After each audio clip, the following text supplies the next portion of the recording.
देवभूमि के दंगल में आप सभी का स्वागत है। मैं हूं आपके साथ गरिमा वाजपेयी। आज बात करेंगे सत्ता पर सवाल डेमोग्राफिक चेंज पर बवाल की।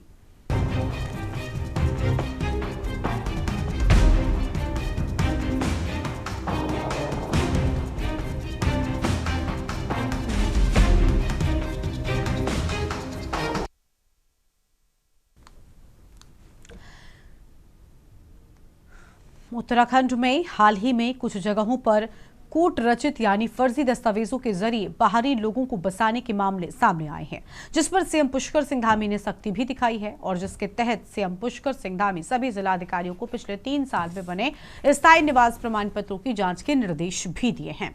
साथ ही दोषियों के खिलाफ सख्त कार्रवाई करने को भी कहा है। बीते रोज ही बनभूलपुरा में फर्जी स्थायी निवास बनाने के मामले में 3 आरोपियों को गिरफ्तार किया गया। बता दें कि मुख्यमंत्री धामी हाल ही के दिनों दिल्ली के दौरे पर थे। दिल्ली दौरे के दौरान बीते दिन मुख्यमंत्री धामी ने रक्षा मंत्री राजनाथ सिंह से मुलाकात कर तमाम विषयों पर चर्चा किया था।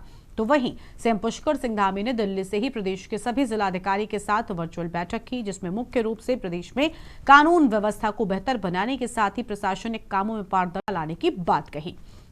करीब 4 घंटे तक चले इस वर्चुअल बैठक में सीएम ने अधिकारियों को उत्तराखंड में समय समय पर डेमोग्राफिक चेंज का मामला उठा रहा है।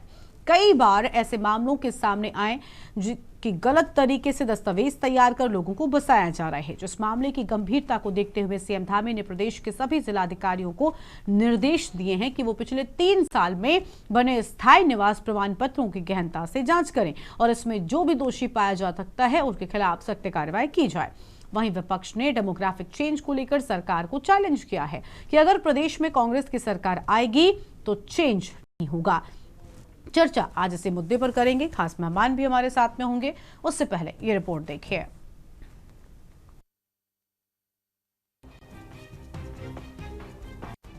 उत्तराखंड प्रदेश कांग्रेस कमेटी के अध्यक्ष गणेश कुदियाल ने कहा कि राज्य में स्थायी निवास प्रमाण पत्र बनाकर और नियमों की अनदेखी करके उत्तराखंड के निवासियों के हकों पर डाका डालने का काम किया गया है।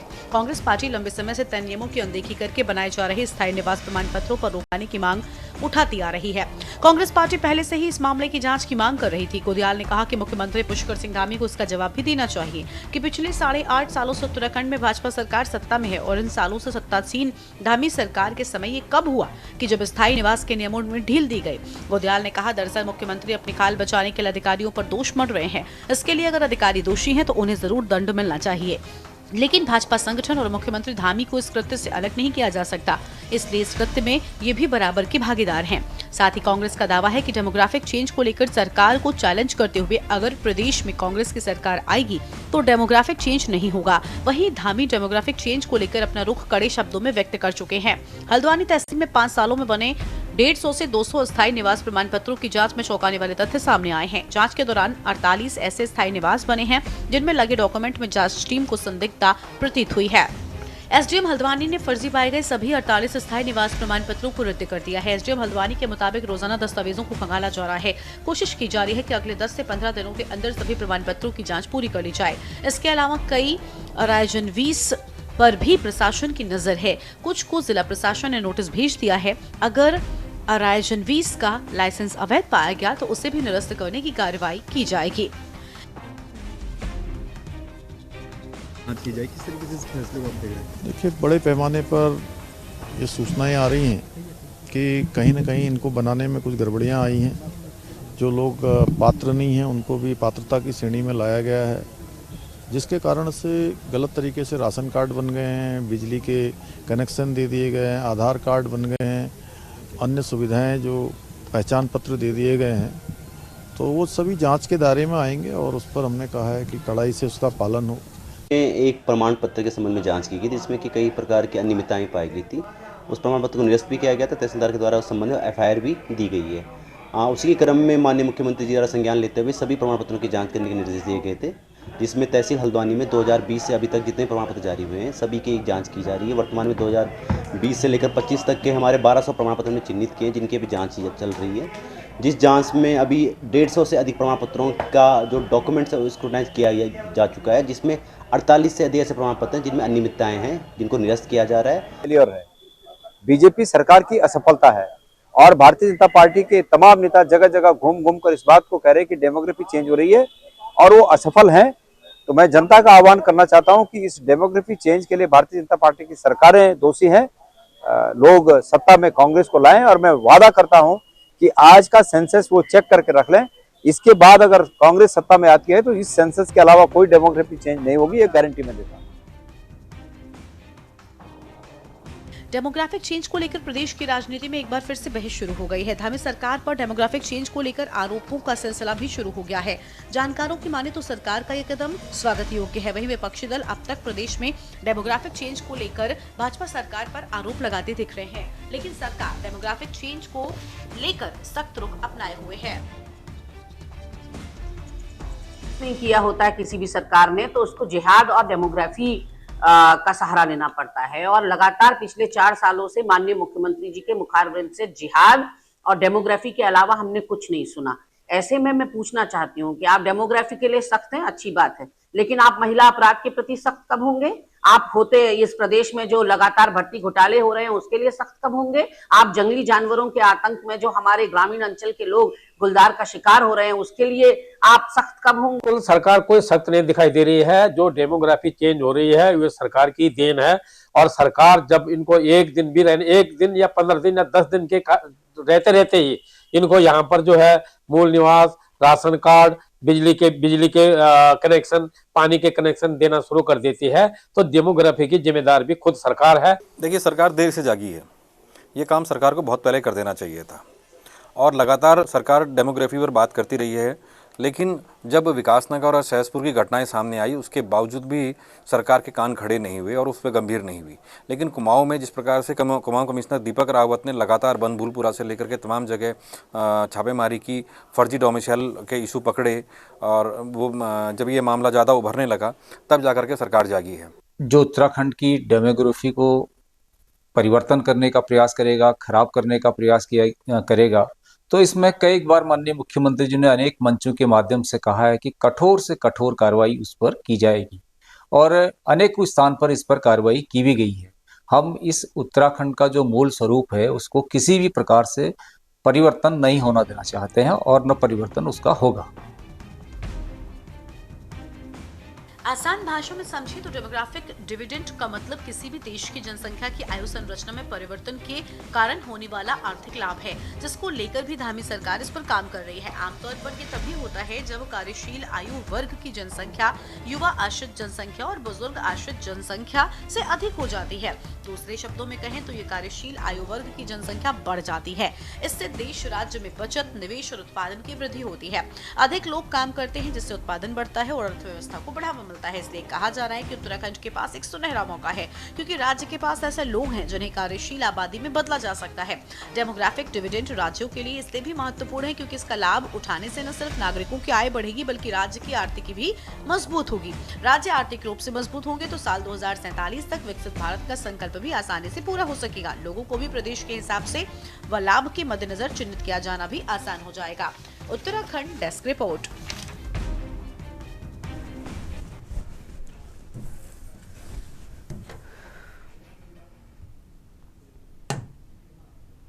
और आज इसी मुद्दे पर करेंगे विस्तार से चर्चा। खास मेहमानों का पैनल हमारे साथ में जुड़ रहा है। सतीश चंद्र, प्रदेश प्रवक्ता भारतीय जनता पार्टी, और हमारे साथ में आशीष नौटियाल है, प्रदेश प्रवक्ता कांग्रेस पार्टी की ओर से। यूकेडी से दीपी शर्मा है, केंद्रीय प्रवक्ता। पीसी थपलियाल, वरिष्ठ नेता यूएसएसएम की ओर से। तन्मय ढोपाल जी, राजनीतिक विश्लेषक, हमारे साथ में है। चर्चा को आगे बढ़ाएंगे, उससे पहले एक ब्रेक के लिए रुकते हैं।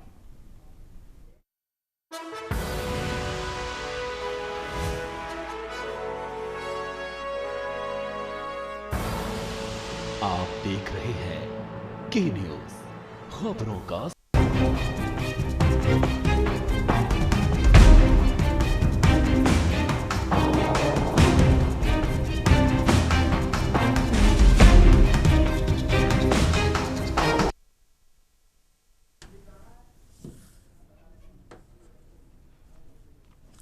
ब्रेक के बाद आप सभी का स्वागत है। खास मेहमान हमारे साथ में लगातार जुड़ चुके हैं, उनके साथ में चर्चा को हम आगे बढ़ाते हैं। सतीश चंद्र जी हैं, प्रदेश प्रवक्ता भारतीय जनता पार्टी की ओर से हमारे साथ में जुड़े हुए हैं।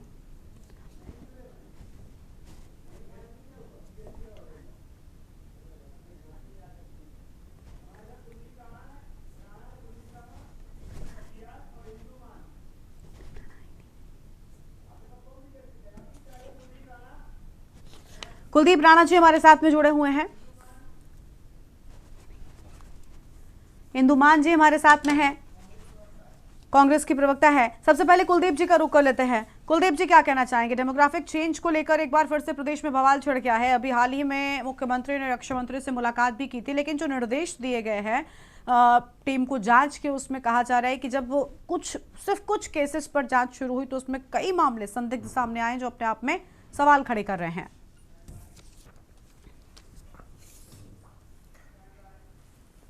देखिए गरिमा जी, मेरी आवाज आ रही है? हाँ जी बोलिए। हेलो, बोलिए सर। देखिए गरिमा जी, डेमोग्राफी जो विषय है और उसको देखने का जो दृष्टिकोण इस समय हो गया है, चाहे वो राजनीतिक बयानबाजियों को लेकर के हुआ हो या तमाम जो भी माहौल प्रदेश में इस समय बन गया है उसको लेकर के हुआ हो, लेकिन उससे इतर जो डेमोग्राफी का विषय है वो बड़ा ही वैज्ञानिक उसका एक दृष्टिकोण है, जिसमें किसी क्षेत्र में रहने वाले लोगों की संख्या, उसमें स्त्रियों की संख्या, पुरुषों की संख्या, शिशुओं की संख्या, जन्म दर, मृत्यु दर, उनका पोषण, कुपोषण, रोग, उसमें शिक्षा की व्यवस्था, कृषि की भूमि की उपलब्धता, पेयजल की व्यवस्था, स्वास्थ्य की व्यवस्थाएं, अस्पतालों की व्यवस्था, जनसंख्या के अनुरूप, उस क्षेत्र विशेष की जनसंख्या के अनुरूप चिकित्सकों की व्यवस्था, बेड की व्यवस्था अस्पताल में, तो उसके बहुत सारे एस्पेक्ट हैं जो डेमोग्राफी से जुड़े हुए हैं, जिसको लेकर के जो अध्ययन किया जाता रहा है शुरुआत से ही, क्योंकि ब्रिटिश पीरियड में इसकी शुरुआत हुई थी। डेमो और ग्राफी भौगोलिक क्षेत्र हो गया, डेमो लोग, हम लोग मनुष्य, उनकी को लेकर के क्षेत्र विशेष में जो रहने वाले हैं उनकी गणना को लेकर के बना था। और इसका जो आधार था वो यही था कि लोकतांत्रिक व्यवस्थाओं में सुविधाओं को, व्यवस्थाओं को सुदृढ़ करने के दृष्टिकोण से, उनको बनाए रखने के दृष्टिकोण से ये चीज़ें हुई। समय के साथ इसमें सांस्कृतिक विषय भी जुड़ गए, धार्मिक एस्पेक्ट भी जुड़ गया, ठीक, और फिर चीज़ें इसमें बदलती चली गई, बिखरती चली गई, ठीक। आज उत्तराखंड में जिस डेमोग्राफी को लेकर के जो बात हो रही है, जो एक्चुअल में डेमोग्राफी था, जो उसके कंटेंट थे, जो उसके कारक तत्व हुआ करते थे, उनसे इतर ये दूसरी दिशा में चला गया है। और उसके दूसरी दिशा में जाने का जो कारण है वो कारण ये है कि वर्षों से, पीढ़ियों से एक क्षेत्र में जो लोग रह रहे हैं उनकी संख्या में आ रहे बदलाव और उस क्षेत्र में नए लोगों के आने से, ये वो लोग नहीं हैं जो पीढ़ी दर पीढ़ी हैं या जो उनकी संततियां हैं, बल्कि ये वो लोग हैं जो कहीं और से आयात होकर के या वहाँ एक जगह पर लाकर, उस जगह पर ला करके स्थापित कर दिए गए।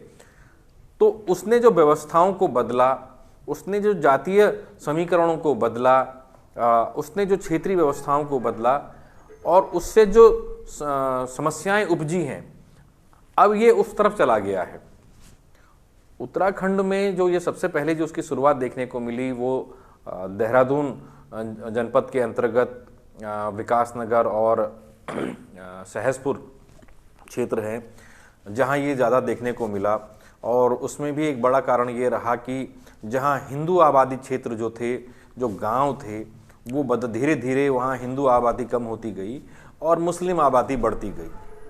जबकि उन गांव में जो पहले से रह रहे मुस्लिम थे, उनकी जन्म दर को भी अगर देखा जाए तो उस लिहाज से भी जो संख्या वहाँ पर इस समय है, जो परिवार वहाँ पर पहुँच चुके हैं, जो इस समय गिनती में आ रहे हैं, उनकी जो संख्या है उसने पूरे समीकरण को बिगाड़ के रख दिया और धीरे धीरे हिंदुओं की संख्या कम होती गई और मुस्लिमों की संख्या बढ़ती गई, ठीक। ये वो मुस्लिम नहीं थे जो वहाँ पीढ़ियों से रह रहे हैं या जिनकी जन्म दर के हिसाब से जो है ये संख्या बढ़ी हो। और ये जो विघटन हुआ जनसंख्या से लेकर के, चीज़ों को लेकर के, इसने धीरे धीरे पूरे राज्य को अपने गिरफ्त में ले लिया है।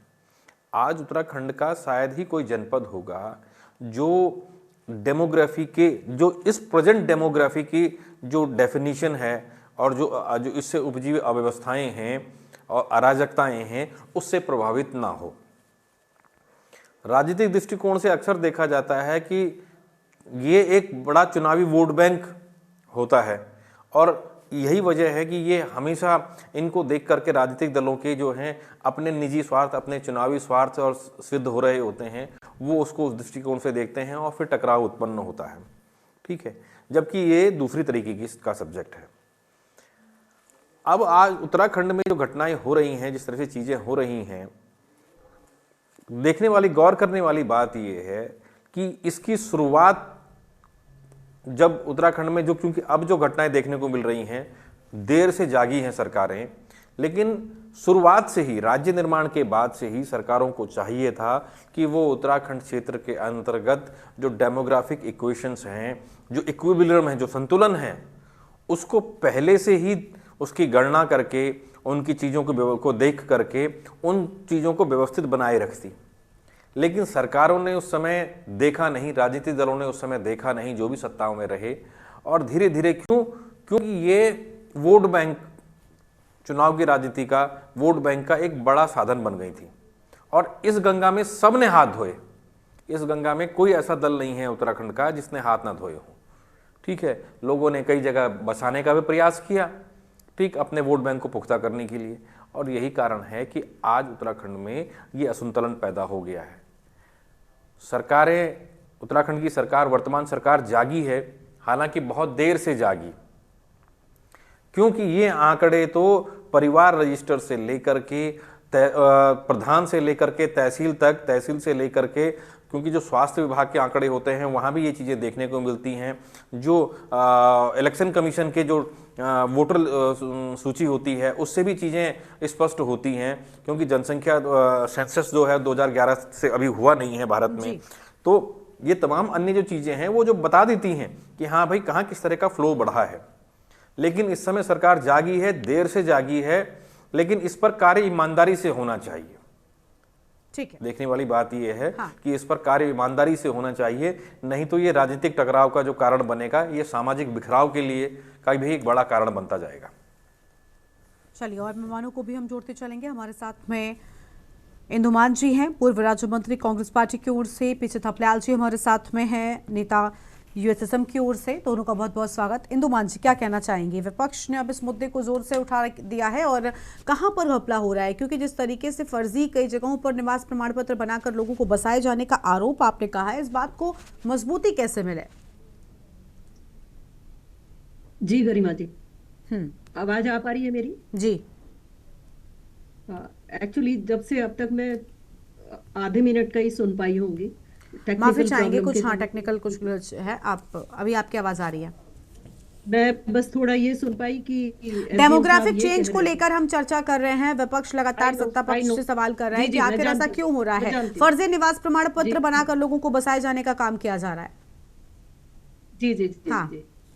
देखिए, स्वयं अभी हल्द्वानी के जो एसडीएम साहब बोल रहे थे कि सरकार जागी है वर्तमान, मगर देर से जागी है। सबसे पहले तो मैं ये कहना चाहूंगी, जो भाजपा सरकार है इस समय जो रूल कर रही है यहाँ पर, उसको 9 वर्ष पूरे होने वाले हैं, और 9 वर्षों में जो प्रमाण पत्र बने हैं, स्थायी, अस्थायी, लीगल, इलीगल, तो उसकी जिम्मेदारी केवल और केवल वर्तमान सरकार की है। डेमोग्राफी चेंज का जो प्रॉब्लम है, आप भी नोट करेंगे, और मैं इस बात को कहना चाहूंगी कि 2017 से पहले बहुत कम इस तरह के प्रश्न उठा करते थे। ये प्रश्न लगातार पिछले 7-8 सालों में ही उठने शुरू हुए हैं, क्योंकि समस्या जो पैदा है वो स्वयं हम ही कर रहे हैं और हम ही प्रश्न उठा रहे हैं। विपक्ष का कहना, कांग्रेस का कहना ये है, सारा आखिर कर क्या है, पहले खुद ही उनको बसने देते हैं इस तरह से लोग। और डेमोग्राफिक चेंज भी देखिए 2 तरह से हो सकता है, एक सकारात्मक हो सकता है और एक नकारात्मक हो सकता है। मैं अगर बात करूं उधम सिंह नगर की, तो यहाँ पर सिडकुल की स्थापना की गई थी और उस सब की तत्कालीन सरकार ने ये कहा था कि इस प्रति केवल उत्तराखंड के लोग इसमें काम करेंगे, उन्हें रोजगार दिया जाए। उसका उद्देश्य यही था, उत्तराखंड के लोगों को रोजगार और बाहर के लोग यहाँ आकर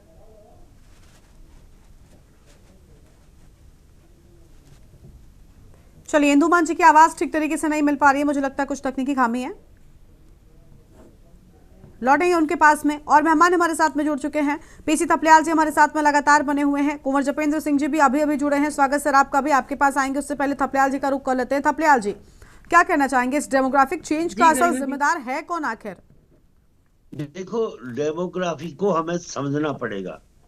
अगर हमारा मीनिंग केवल डेमोग्राफी बदलाव एक विशेष समुदाय के लोगों के आना जाने पे है, तो मैं उससे बहुत ज्यादा सहमत इसलिए नहीं हूं कि भारत की सीमाओं के अंदर रहने वाला जो भी भारत का नागरिक है वो किसी भी राज्य में आ जा सकता है। अब सवाल उठता है कि जो आप ये कह रहे हैं कि प्रमाण पत्र, अब स्थायी प्रमाण पत्र और अस्थायी प्रमाण पत्र, पहले से ये प्रक्रिया जब से देश आजाद हुआ है ये बनी हुई है। अगर कोई व्यक्ति यहाँ पे रह रहा है, स्थायी तौर से निवास कर रहा है, तो वो स्थायी प्रमाण पत्र मिलता है।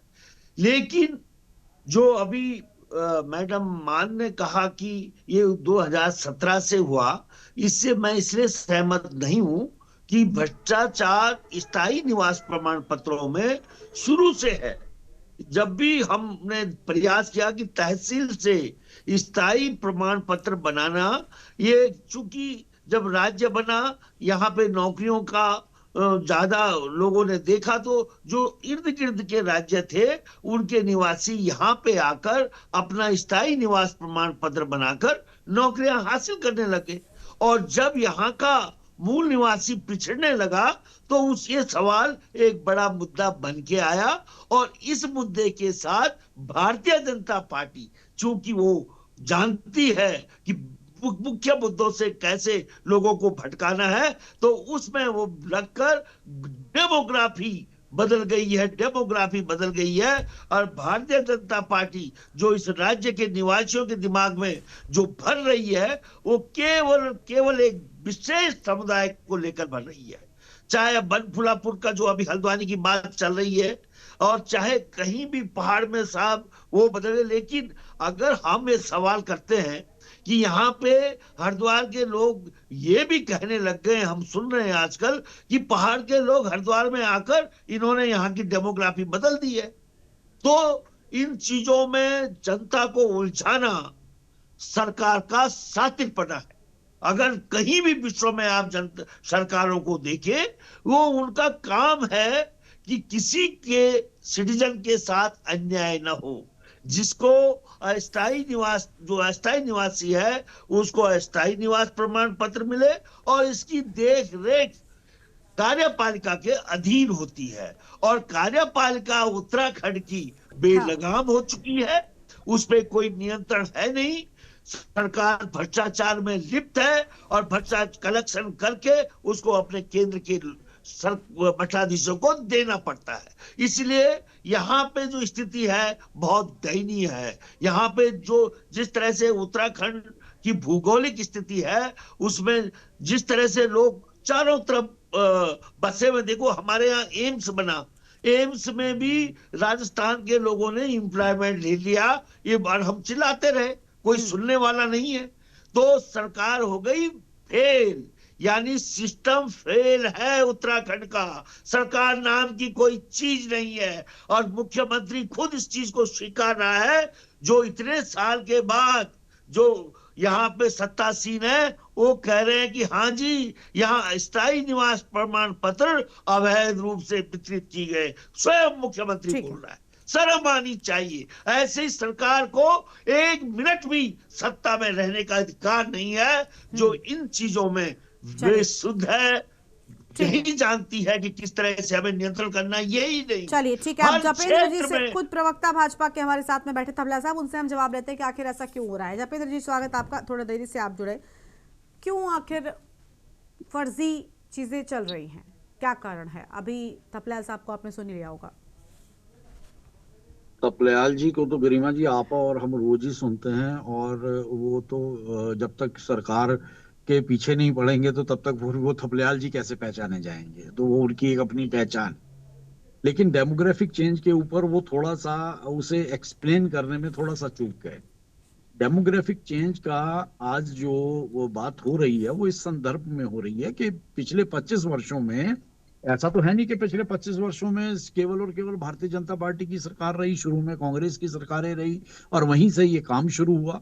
तो अन्य हमारे पड़ोसी राज्यों से, बाकी जगह से भी जो उत्तराखंड के अंदर लोग आके बसे, आज वो रह रहे हैं, ठीक है, वो उत्तराखंड में निवास कर रहे हैं, उन्हें ये संवैधानिक अधिकार है, लेकिन जो पहला जो अधिकार है वो प्रदेश की जनता का है, चाहे वो किसी भी संप्रदाय से ताल्लुक रखते हैं, किसी भी उसके मतलब कोई जात पात वाले तो यहाँ इशू ही नहीं है। केवल इतना है कि जो बाहर से आके 1985 की एक कट ऑफ डेट है कि 1985 से पहले से जो लोग यहाँ रह रहे हैं वो उत्तराखंडी हैं और उन्हें उत्तराखंडी की तरह ट्रीट किया जाता है, उनके स्थायी निवास प्रमाण पत्र बनते हैं। लेकिन जो लोग बाहर से आए, जो यहाँ अस्थायी रह रहे हैं, जिनका यहाँ अधिकार नहीं है और किसी तरह जोड़ तोड़ से उन्होंने स्थायी निवास प्रमाण पत्र जारी कर लिए या कई जगह जाली प्रमाण पत्रों के, अभी हमारे कमिश्नर कुमाऊं दीपक रावत जी ने जाली प्रमाण पत्रों का वहां मामला पकड़ा है। तो ये शासन के जागरूक नागरिकों और जागरूक अधिकारियों के काम है। तो जो चीजें संदर्भ में कही जा रही हैं वो इसीलिए कही जा रही हैं कि जो इस तरीके से पात्र नहीं है और जो पात्र नहीं है वो कहीं यहाँ जो पात्र लोग हैं उत्तराखंडियों के हक पे कुठाराघात हो रहा है, तो वो सब चीजें जांच में सामने आई हैं, भविष्य में और भी आएंगी। तो ये अभी जैसे कहा जी पिछले 3 वर्षों के सभी निरस्त होंगे इस तरह से जांच के बाद, तो वो जांच आगे बढ़ेगी। तो ये तो किसी भी प्रदेश के निवासियों का पहला अधिकार होता है कि पहला उनका राज्य पे अधिकार है, उसके बाद बाकी लोगों का। बाकी देश का संविधान सबको इजाजत देता है, लेकिन आज जो वो जहाँ के रहने वाले हैं, जहां वो पात्र हैं, वहां भी वो उनका परिवार सुविधा ले गया, 4 लोग यहाँ आ गए, यहाँ जोड़ तोड़ से वो पात्र बनने का प्रयास कर रहे हैं। तो इस तरह की चीजों को, इस तरह की खामियों को दूर करने की दिशा में उत्तराखंड में पहली बार भारतीय जनता पार्टी की सरकार और युवा मुख्यमंत्री ने ये कदम उठाए हैं और पूरी कड़ाई से इसका पालन भी हो रहा है, कार्रवाइयां भी हो रही हैं, पूरा शासन प्रशासन और अधिकारी इसमें अपना योगदान दे रहे हैं। तो ऐसे में इसे केवल और केवल राजनीति के मुद्दे के तौर पर नहीं देखा जाना चाहिए, इसे राजनीतिक चश्मे से नहीं देखा जाना चाहिए। और थपलियाल जी का तो चश्मा राजनीतिक चश्मा है ही नहीं, थपलियाल जी का तो चश्मा एक उत्तराखंडी का चश्मा है। तो लेकिन उत्तराखंडी के संदर्भ में अगर वो देखें, उत्तराखंड के जनमानस के हित के संदर्भ में देखें, तो अगर कोई अच्छी कार्रवाइयां हैं तो निश्चित तौर पर उन अच्छी कार्रवाइयों का समर्थन किया जाना चाहिए। हाँ, खामियां होती हैं, उन खामियों को दूर करने के लिए ही सरकार चुनी जाती है, जनता सरकार चुनती है। तो उत्तराखंड की जनता ने जो सरकार चुनी है वो सरकार उनके हितों की रक्षा के लिए और उन हितों पर कुठाराघात करने वालों के खिलाफ अगर कड़ाई का रुख अपना रही है, इस तरह से मॉनिटरिंग कर रही है, इस तरह से कार्रवाइयां हो रही हैं, तो निश्चित तौर पर ये एक सराहनीय कदम है और हमें लगता है कि इसे राजनीतिक चश्मे से ना ही देखा जाए तो बेहतर होगा। चलिए लौटेंगे आपके पास में, और मेहमान हमारे साथ में जुड़ चुके हैं। दीपक रावत जी हमारे साथ में हैं, केंद्रीय प्रवक्ता उत्तराखंड क्रांति दल की ओर से। बहुत स्वागत आपका भी sir. Deepak ji, demographic change को लेकर चर्चा एक बार फिर से शुरू हो गई है। फर्जी प्रमाण पत्र पर मुख्यमंत्री एक और सख्त हैं, लेकिन ये आंकड़े क्यों बढ़ रहे हैं? क्यों आखिर फर्जी निवास प्रमाण पत्र बनाने के बाद सामने आ रही है और ये क्यों हो रहा है? किस मंशा के साथ में फर्जी प्रमाण पत्र बनाकर लोगों को बसाया जा रहा है? गरिमा जी, विषय ये आपका बहुत महत्वपूर्ण है, लेकिन सवाल फिर सरकार के ऊपर है कि पिछले 8 वर्षों 9 वर्षों से इस प्रदेश में सरकार किसकी है? कहां सोई पड़ी थी सारी जांच एजेंसियां? और अगर 9 वर्ष में इसके लगा लूं, चलिए पूरे 10 वर्ष लगाता हूं भारतीय जनता पार्टी के, और पहले के 5 वर्ष लगा दूं तो 15 वर्ष होते हैं भारतीय जनता पार्टी के इस प्रदेश में। तो इनका ये कहना है कि 15 वर्षों में नहीं हुआ है, बाकी के 10 वर्षों में जब कांग्रेस शासन रहा तब ये मामले बढ़े हैं। सरकार क्यों आंख बंद करके बैठी रही गरिमा जी? आज ये विषय क्यों उठाया जा रहा है? ये सिर्फ राजनीतिक विषय बना रहे हैं। राजनीतिक विषय में ही इनका कालनेमी विषय आ जाता है, इसका डेमोग्राफी आ जाता है, इसका इनका भूख जिहाद आ जाता है, इनका लव जिहाद आ जाता है, इनका मंदिर मस्जिद जिहाद आ जाता है, और तो और नकल जिहाद भी आ जाता है। तो आप ये देखिए, चुनावी वर्ष में जिस तरह का नैरेटिव भारतीय जनता पार्टी इस प्रदेश में सेट करने की कोशिश कर रही है, इस प्रदेश में नहीं चलने वाला है।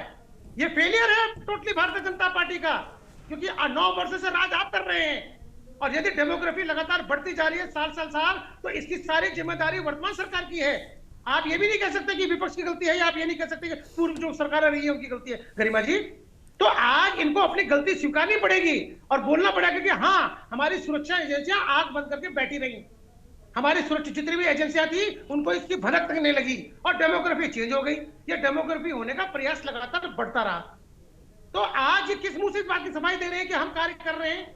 आप 10 वर्ष से हैं, 2 वर्ष से नहीं है, 3 वर्ष से नहीं है, लगातार 8 वर्ष हो चुके हैं और पूर्व के 5 वर्ष में अगर जोड़ दिया जाए तो कम से कम 13-14 वर्ष हो चुके हैं आपको इस प्रदेश। तो खाली आपको समस्या बताना, नैरेटिव सेट करने से कुछ नहीं होगा। अब आप इस बात से नहीं बच सकते कि ये सारी जिम्मेदारी, नैतिक जिम्मेदारी जो है वो भारतीय जनता पार्टी का, स्वयं जो सरकार हमारी यहाँ पर शासन कर रही है उसकी है। यदि इस तरह का प्रयास से कोई संगठनात्मक रूप से कर रहा है तो जहां से जैसे कहां सोई पड़ी है, कहां काम कर रही है, किस प्रकार से लगातार केस आ रहे हैं, तो एक सुनियोजित तरीके से निश्चित रूप से डेमोग्राफी चेंज हो रही है, इसमें कोई दो राय नहीं है, लेकिन टोटल फेलियर वर्तमान सरकार का है। चलिए ठीक है, वर्तमान सरकार के फेलियर के चलते ये सब कुछ हो रहा है। कुलदीप जी, वर्तमान सरकार ही मुद्दे उठा रही है, जिम्मेदार भी इस फेलियर के वर्तमान सरकार है, ऐसा कैसे हो सकता है? एक तरफ ये भी हम कह रहे हैं कि सख्त है मुख्यमंत्री पुष्कर सिंह धामी डेमोग्राफिक चेंज को लेकर।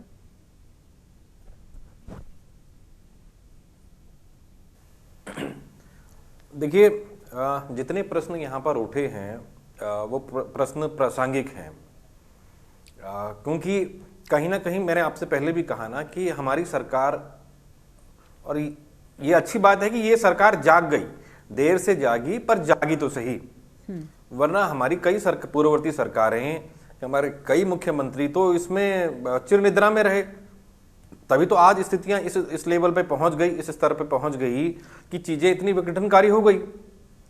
हल्द्वानी के वनभूलपुरा में अभी की घटना नहीं, मैं आपसे 1 साल पहले की घटना बता रहा हूं। क्या हुआ, आपको कितना कर्फ्यू लगाना पड़ गया वहां पे, ठीक है।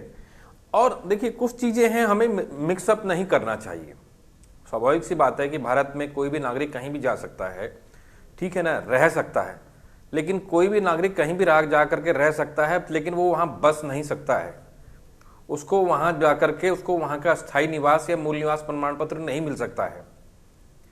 और उत्तराखंड में जो इस समय डेमोग्राफिक चेंज हो रहे हैं, इसका जो सबसे बड़ा दुष्प्रभाव निकल करके आ रहा है वो ये हो रहा है कि बसने के साथ साथ लोग यहाँ आकर के अपने स्थायी निवास प्रमाण पत्र बना रहे हैं।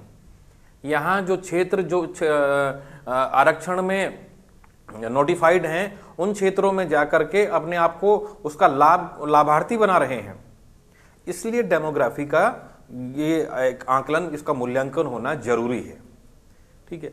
दूसरी चीज मैंने आपसे कहा ना कि कोई चीज आज की डेट में, और पहले जो डेमोग्राफी का जो आंकलन किया जाता था, आज की डेट में डेमोग्राफी सामाजिक परिवेश को भी बदल रही है, संस्कृति को भी अतिक्रमण कर रही है, ठीक है। और इससे बहुत सारी चीजें बदलती हैं। एक क्षेत्र जहां कृषि आधारित था, अगर वहां उसकी फूड चेन में अगर दूसरी व्यवस्था आ जाए तो समीकरण बदलेंगे ना। यही वो सारी चीजें हैं जो डेमोग्राफी के अंतर्गत अध्ययन की जाती रही हैं। सांस्कृतिक विरासत की अगर बात करें, एक क्षेत्र की अपनी धार्मिक सांस्कृतिक विरासत हो सकती है, ठीक है। अब उस सांस्कृतिक विरासत में अगर वहां के लोगों की संख्या कम हो जाए और अन्य लोग जिनका उस संस्कृति से कोई लेना देना नहीं है, उनकी संख्या बढ़ जाए, तो फिर चीजें किस तरह से प्रभावित होंगी, ठीक है। हमने आप ही के चैनल पे, इसी चैनल पे कई बार हमने चीजों पर बहस होते हुए देखा कि भैया करवा चौथ तो उत्तराखंड का पर्व नहीं है, लेकिन यहां आ गया। आपने कई बार इसका हमने लोगों का ये भी विरोध देखा कि छठ पूजा जो है वो तो बिहार राज्य का है, वहां की लोक संस्कृति है, ये उत्तराखंड की लोक संस्कृति नहीं है, ठीक। तो ऐसी बहुत सारी चीजें हैं जो एक दूसरे को प्रभावित करती हैं, ठीक है। गणपति विसर्जन को लेकर के भी सवाल उठे कि भैया गणेश का तो घर है उत्तराखंड में तो गणपति विसर्जन होता नहीं है। दक्षिण में गणपति विसर्जन होता है क्योंकि वो अपने भाई के घर मिलने जाते हैं, ठीक है। तो ये जो तमाम सारी चीजें हैं, इससे जो स्थितियां उत्पन्न होती हैं, फिर वो सांस्कृतिक अराजकता की तरफ बढ़ती हैं।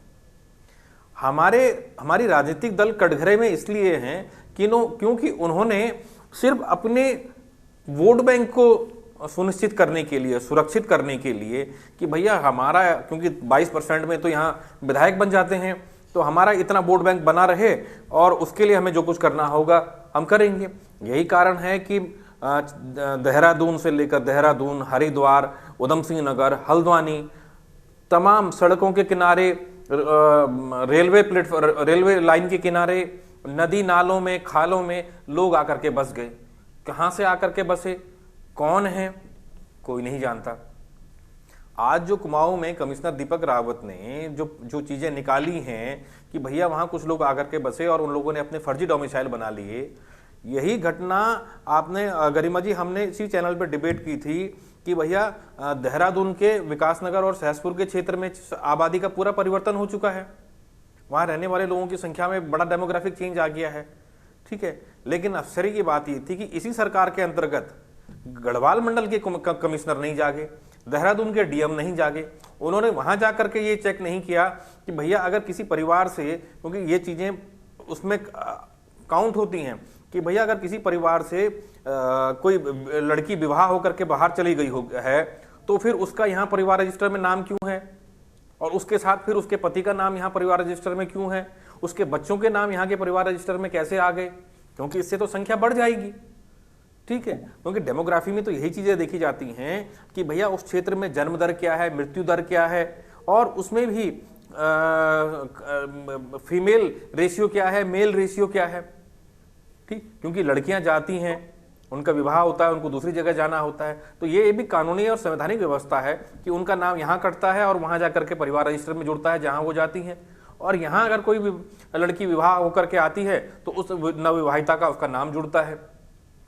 तो ये सारे आंकड़े तो सरकार के डॉक्यूमेंट्स में, सरकार के रजिस्टर में होने चाहिए थे और इन्हीं की जांच होनी चाहिए थी, लेकिन तब सरकारें जागी नहीं। और कुमाऊं में जब ये घटना हुई तो उसके बाद सरकार को लगा कि यार इसका तो अब राजनीतिक लाभ भी मिल सकता है, जो कि एक माहौल बनता हुआ प्रदेश में दिख रहा है, ठीक है। और उस पर जो है उन्होंने कार्रवाई कर दी कि भाई सारे जिलाधिकारी इस पर काम करेंगे।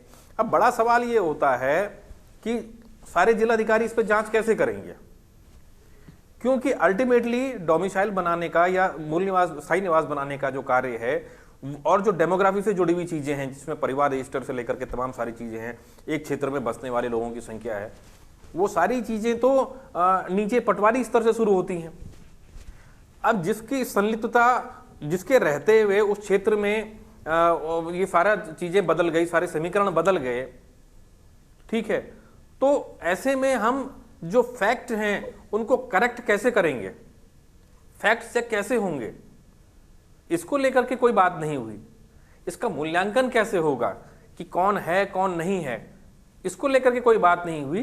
सिर्फ एक आदेश जारी हुआ कि जिलाधिकारी अपने अपने जिलों में इनकी जांच करेंगे। तो इससे साफ ये जो चीजें हैं, जो चीजें उलझने पैदा कर रही हैं और इन्हीं उलझनों से जो राजनीतिक रोटियां सेकी जा रही हैं।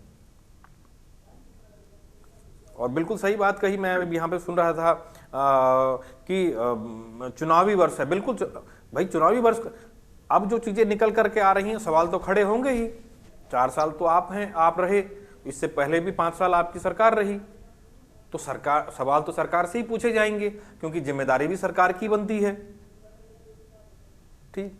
तो ये तमाम सारी चीजें हैं जो व्यवस्थाओं को बिगाड़ने का काम कर रही हैं और भ्रम की स्थिति पैदा कर रही हैं। ठीक है सर, लौटेंगे आपके पास में। जपेंद्र जी का एक बार फिर से रुक कर लेते हैं, ठीक है। हाँ जपेंद्र जी, आपसे ही सवाल था, सरकार के बिना मर्जी के नए लोग कैसे बच सकते हैं, या तो विभाग आपके डीएक्टिवेट है पूरी तरीके से?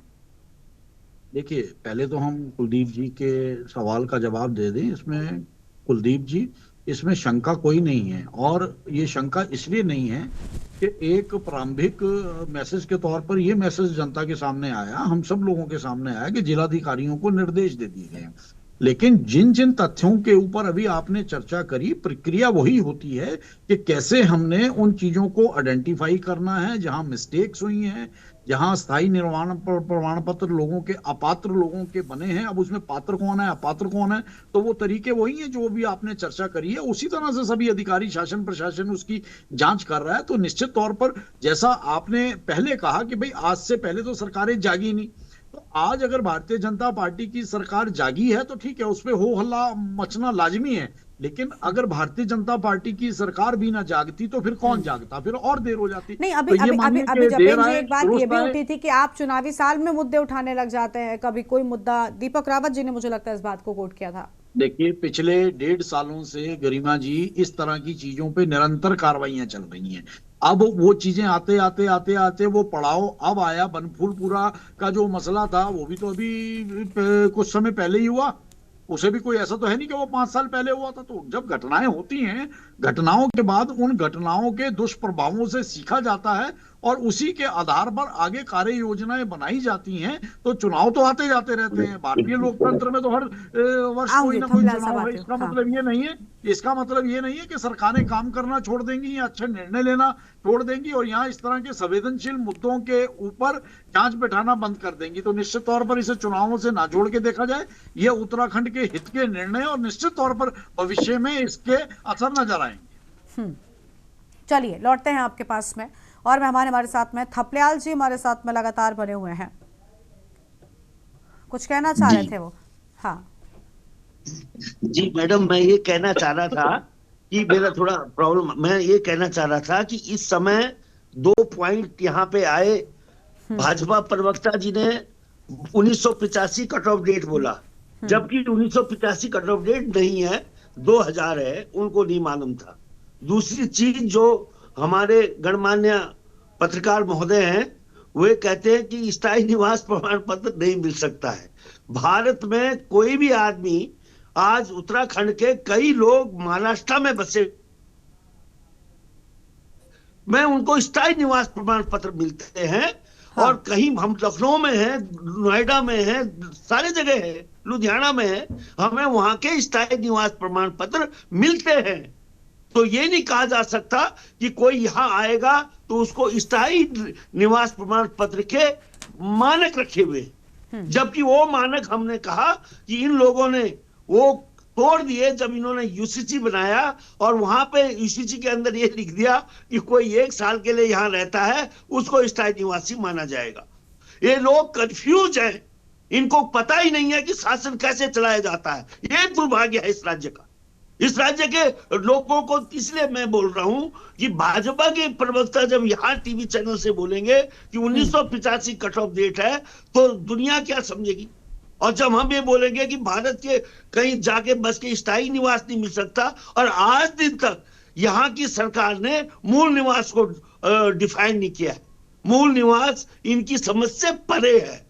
मूल निवास, स्थायी निवास, अस्थायी निवास, ये डिफाइन करना सरकारों का काम है। और इन सरकारों को ये नहीं मालूम कि आज उत्तराखंड त्रस्त क्यों है, क्योंकि इन्होंने जब उत्तर प्रदेश पुनर्गठन विधेयक 2000 बनाया, उसमें पूरे उत्तर प्रदेश के जितने हरिजन हैं वो हमारे उत्तराखंड में उड़ेल दिए, जो उत्तराखंड में थे भी नहीं। इसीलिए जब ऋषिकेश में सवाल उठा था कि पासवान कैसे यहाँ का मूल निवासी बन गया, तो हम वहां पे हार गए जब इन्होंने हमने पाया कि पूरे उत्तर प्रदेश के इस भाजपा ने तो हमारे साथ हमेशा धोखा किया है, और यहाँ पे कंफ्यूज करके अधूरा नॉलेज परोस के जनता को गुमराह करने का काम किया है। ये दुर्भाग्य है राज्य का, ये मैं कहना चाह रहा था। चलिए ठीक है, जल्दी से दीपक रावत जी से जल्दी से हम पूछ लेते हैं। दीपक जी, बीजेपी के प्रवक्ता का कहना है कि चलिए ठीक है, हम देर से सही, लेकिन हम जाके हमने मुद्दा उठाया, हम नहीं जागते तो कौन उठाता? गरिमा जी, सच्चाई इतनी कड़वी है कि अब ये नहीं चलेगा कि आप थूकेंगे कि जब आपको लगे कड़वी हो, जब आपकी इच्छा हो तब आप कहें कि हम कड़वा थूक रहे हैं, और जब आपकी इच्छा हो तो कड़वा घूट लें। ये नहीं चलेगा। ये मान लेना है कि 9 साल तक आप कड़वा घूट रहे थे अपने राजनीतिक हितों को साधने के लिए इस प्रदेश में। ये स्वीकार करना पड़ेगा। आप सो रहे हैं कि आपकी सरकार सोई हुई थी, आपने शब्द इस्तेमाल करा कि अब जाग गई है, तो ये तो मान लिया ना इन्होंने कि 9 साल से इनकी सरकार सोई हुई थी इस प्रदेश में। और देहरादून में चार जिले चार आपको सीटें बताता हूँ विधानसभा की, धर्मपुर, सहसपुर, रायपुर और राजपुर। सबसे ज्यादा डेमोग्राफिक चेंज हुआ है इन चार विधानसभाओं में। भारतीय जनता पार्टी इन चारों विधानसभा में जीती हुई है। और जो प्रश्न हमारे पत्रकार महोदय उठा रहे थे ना, वो यही जवाब नहीं दे पा रहे थे। क्या कारण है कि उन्होंने इस मुद्दे को यहां नहीं उठाया जब सहसपुर में मुद्दा पकड़ा गया? क्यों? क्योंकि वहां से इनके विधायक जीते हुए थे। तो यहाँ पर ये इनका बड़ा सिंपल है, क्योंकि वो मुद्दा पहले उठ गया, चुनाव अब आ रहा है, तो आप इस मुद्दे को आप उठा लीजिए। मैं क्यों कह रहा हूं कि Bharatiya Janata party narrative set करना चाहती है इस प्रदेश में, और नैरेटिव ये है कि हम ही सबसे बड़े हितैषी हैं, बहुत बड़ा सांस्कृतिक बदलाव आने वाला है, पता नहीं डेमोग्राफी चेंज हो गया है। अरे जब डेमोग्राफी चेंज हो रहा था गरिमा जी, तो ये कहां सोए पड़े थे? इनके 2-2, 3-3 मुख्यमंत्री बदल गए, सब सोए पड़े थे क्या? और अब ये मुख्यमंत्री जागे हैं तो अपने अंतिम वर्ष में जाग रहे हैं। तो ये पूर्ण सुनियोजित तरीके से राजनीति की जा रही है भारतीय जनता पार्टी द्वारा और उनके नेतृत्व द्वारा।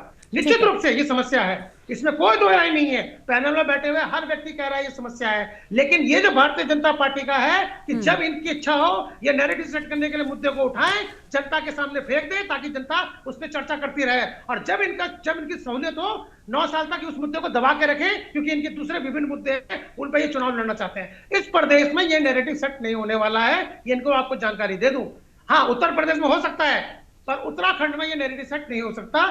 जो सरकारें हैं उनकी नैतिक जिम्मेदारी है। चलिए, इंदुमान जी कुछ कहना चाहती है तो जल्दी से उनका एक लास्ट रिएक्शन।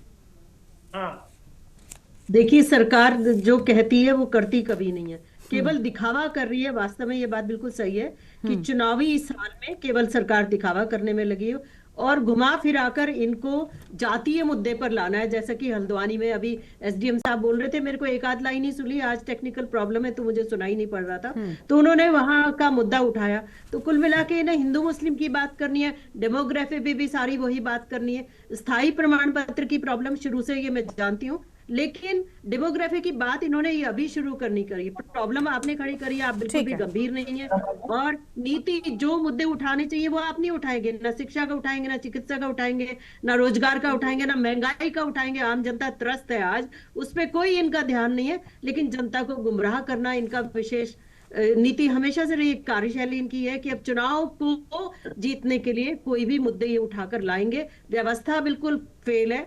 ये जो सारी ब्यूरोक्रेसी है जो स्थायी प्रमाण पत्र बनाते हैं, मैं खुद जानती हूँ कि विधवा प्रमाण पत्र बनाने में भी स्वयं भी मैंने एक बिल्कुल पात्र मुद्दे पर 1-1.5 साल तक स्ट्रगल किया, तब जाकर बहुत मुश्किल से पात्र महिला का विधवा प्रमाण पत्र बनता है। तो ब्यूरोक्रेसी भी साथ में क्या कर रही है, उनका जमीर भी तो थोड़ा जागना चाहिए कि खुद भी थोड़ा सही काम कर ले, क्योंकि सरकार तो है ही ऐसी, सरकार तो चाहती है। एसडीएम साहब बोल रहे हैं, मुझे सुना नहीं था, लेकिन मुझे 2 बात सुनी कि सरकार जागी मगर देर से जागी, खुद ब्यूरोक्रेसी मानती है। दूसरी बात मैंने ये सुनी कि हल्द्वानी में पर्टिकुलर एक विशेष जाति समुदाय की बात उनको करनी ही करनी है, क्योंकि चुनाव को वो हिंदू मुस्लिम पर, अरे उत्तराखंड में इतने हिंदू मुस्लिम है भी नहीं, फिर भी उसी को लाकर, और मुस्लिम अगर कहीं पहाड़ में जाके बस रहा है तो उसमें भी आप ही की कहीं कमजोरी होगी, क्योंकि पहाड़ी नीचे आ रहा है, क्योंकि पहाड़ी के पास रोजगार नहीं है, और मुस्लिम तो कहीं भी जाकर अपना स्थान खोज लेगा और बस जाएगा। जब बस जाएगा आप तो आप कहेंगे डेमोग्राफी चेंज हो गई है। क्यों चेंज हो गई? आप क्यों होने दे रहे हैं उसको? जानबूझकर आप होने दे रहे हैं ताकि मुद्दा हम लास्ट में उठा लें। ठीक है, लेकिन देखिए सरकार ने अगर इस मुद्दे को अगर आपके हिसाब से बनाया है तो अब उस पर बेहतर काम भी करे और चीजें बेहतर हों तो भी शायद अच्छा होगा, मुद्दा उठाने का कोई फायदा होगा। शुक्रिया आप सभी मेहमानों को हमारे साथ चर्चा में आने के लिए, अपनी बात रखने के लिए। तो ये बड़ी जानकारी आपको हम बता रहे थे, जहां पर आपको बता दें कि डेमोग्राफिक चेंज का मुद्दा एक बार प्रदेश में फिर से उठाया जा रहा है। हालांकि विपक्ष का कहना है कि चुनावी साल से पहले अलग अलग मुद्दे लगातार सत्ता पक्ष की ओर से उठाए जाते हैं, लेकिन काम उन मुद्दों को लेकर नहीं किया जाता। देवभूमि के दंगल में इतना ही। देखते रहिए के न्यूज़ इंडिया। नमस्कार।